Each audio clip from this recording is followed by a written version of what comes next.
Olá, meus amores, esse é mais um vídeo do canal Conhecendo o Paraná em Duas Rodas. E esse vídeo faz parte do quadro Filosofando pelo Paraná. E hoje nós vamos falar sobre um importantíssimo filósofo, o francês Michel Foucault. Filósofo contemporâneo, filósofo que faz uma análise da nossa sociedade de uma maneira racional, fria e, importantíssimo, maneira lógica de analisar a nossa sociedade.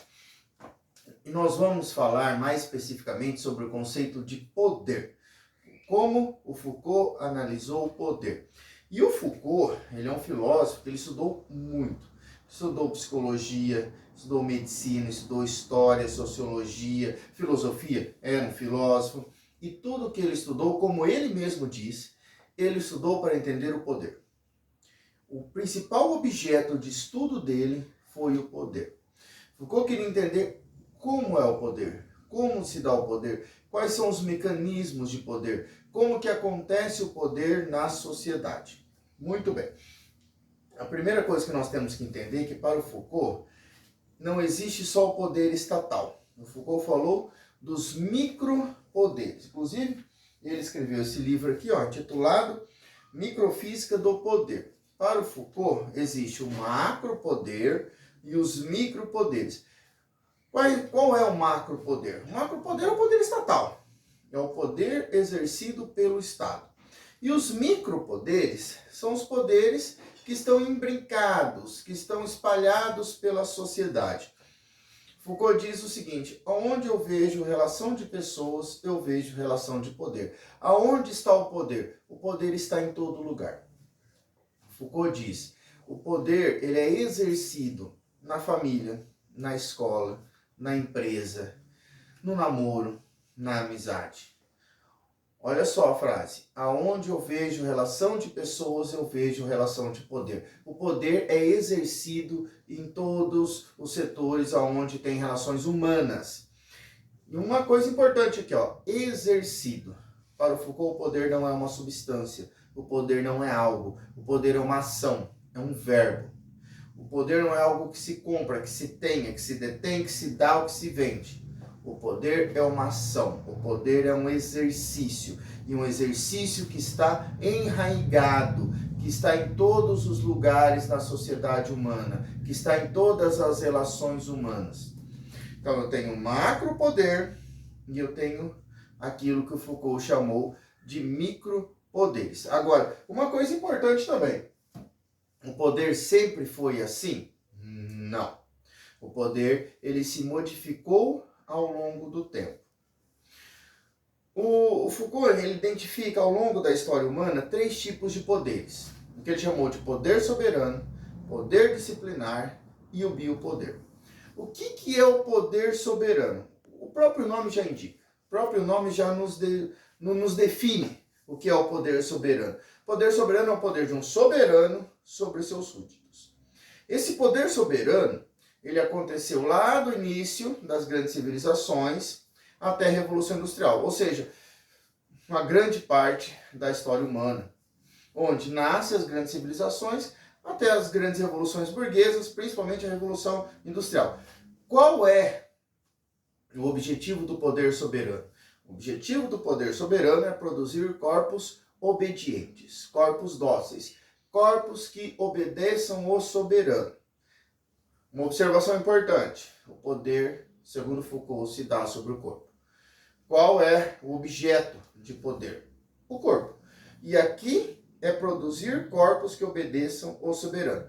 E para que isso aconteça, o soberano ele lançava a mão de instrumentos, de objetos que faziam com que os seus súditos o obedecessem. Eu vou dar 2 exemplos aqui, lá da Idade Média. Na Idade Média, haviam vários instrumentos de tortura. Você já estudou em história sobre o Tribunal da Inquisição, que aconteceu na Idade Média e grande parte da Idade Moderna. Na Inquisição, dos vários instrumentos de tortura, haviam 2 que eu vou usar aqui como exemplo, que é a cadeira da Inquisição e o berço de Judas. Vamos falar primeiro da cadeira da Inquisição. Como que era a cadeira da Inquisição? E lembrando que aqui não havia prisão enquanto pena. Até o século XVIII, ninguém era condenado à prisão. Ela havia, mas não enquanto condenação. Então, eram instrumentos que hoje nós chamaríamos de bárbaros. Eram instrumentos de punição que hoje nós chamaríamos de desumanos. Bem, vamos à cadeira da Inquisição. Como que ela funcionava? Ela era uma cadeira, está mostrando aqui em algum lugar do vídeo aqui a foto da cadeira. Vocês estão percebendo que ela era cheia de espinhos, ela era de ferro, e sentava-se o herege, o pecador, aqui na cadeira. Aí, bem, ao sentar, como os espinhos estavam todos no mesmo plano, não acontecia nada. Só que, depois de sentado, pegava-se as correias e apertava os antebraços, braços, aqui as coxas, panturrilhas, costas, as nádegas, tudo isso, através de umas correias, eram enfiadas nos espinhos. Para não dar hemorragia. E por que não dar hemorragia? Porque se desse hemorragia, a pessoa morria de hemorragia e morria de uma forma até mais rápida do que eles queriam. Porque a intenção aqui era fazer com que a pessoa sofresse a maior quantidade de dor na maior quantidade de tempo. Então, o que se fazia aqui? Atirava fogo ali, colocava-se fogo embaixo da cadeira, a cadeira esquentava numa temperatura altíssima e dava queimadura. O queimado sangra? Não, mas dói muito, né? Todo mundo aqui já queimou um pedacinho do dedo, às vezes no fósforo, alguma coisa assim. É uma dor horrível. Um pedacinho do corpo. Você imagina todos os teus braços, coxas, nádegas, costas. É como se estivesse numa chapa quente. A dor horrível, quase que insuportável. Mas não pegando, mas não saía sangue, não dava hemorragia. Depois do corpo queimado, tirava-se a pessoa e aqui. Outra observação. Acertou algum órgão vital aqui? Não, a pessoa não morreu.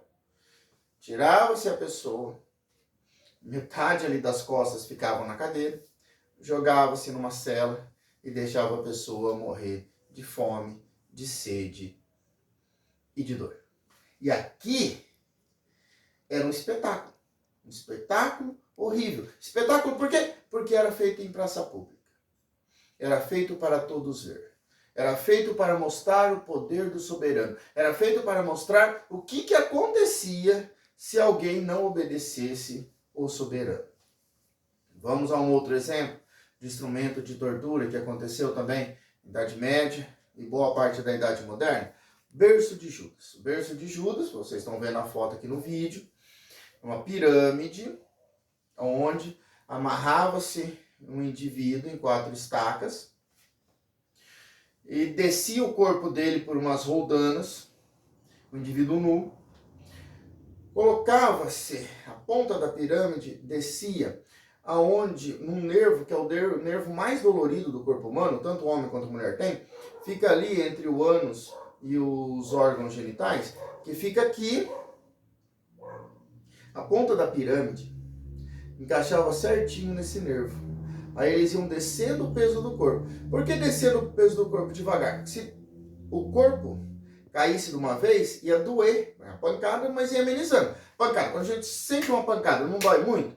Depois não vai amenizando a dor? Aqui não era para amenizar. Pelo contrário, aqui era para a dor ser intensificada. Então, eles iam descendo devagar, encaixava esse nervo na ponta da pirâmide, ia descendo o corpo até que a ponta da pirâmide, ela entrava nesse nervo. Imagina a dor.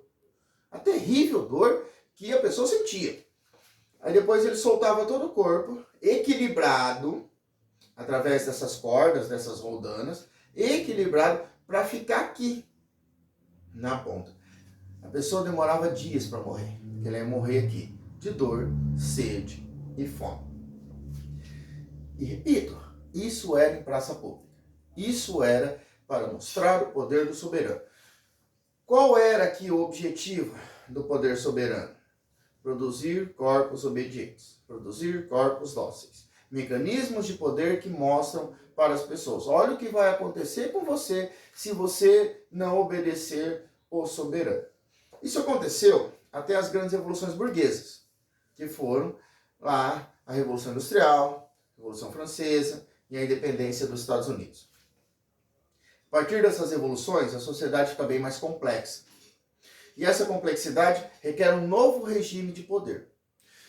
Principalmente por aqui, começa a ter uma sociedade que requer uma produção muito grande. Produção, em larga escala. Se produzia antes da Revolução Industrial? Claro que sim, mas não era em larga escala. Agora eu preciso de uma sociedade onde os indivíduos consumam muito e produzam muito. Para isso, precisa-se de um novo regime de poder, que é aquilo que Foucault chamou de poder disciplinado. Foucault escreveu um outro livro aqui, vou mostrar aqui para vocês, que é o Vigiar e Punir. Olha o subtítulo, A História da Violência nas Prisões. Aqui nasce a prisão enquanto pena. E esse livro aqui, o Foucault começa ele descrevendo uma tortura que aconteceu antes da Revolução Industrial. Uma forma de punição que aconteceu antes da Revolução Industrial. Que tortura que é essa? Vocês vão ler o livro Vigiar e Punir. O intuito aqui desse quadro Filosofando pelo Paraná é instigar você a ler o livro. Não é para exaurir aqui o conteúdo, muito pelo contrário. Aqui que você vá ler o livro. Bem, e depois ele narra o dia a dia de uma prisão. Como que a punição deixou de ser essas torturas que hoje nós chamamos de bárbaras para a prisão? O que aconteceu ali? As pessoas pararam de torturar porque ficaram boazinhas? Porque ficaram sensíveis? É claro que não. O ser humano não ficou melhor.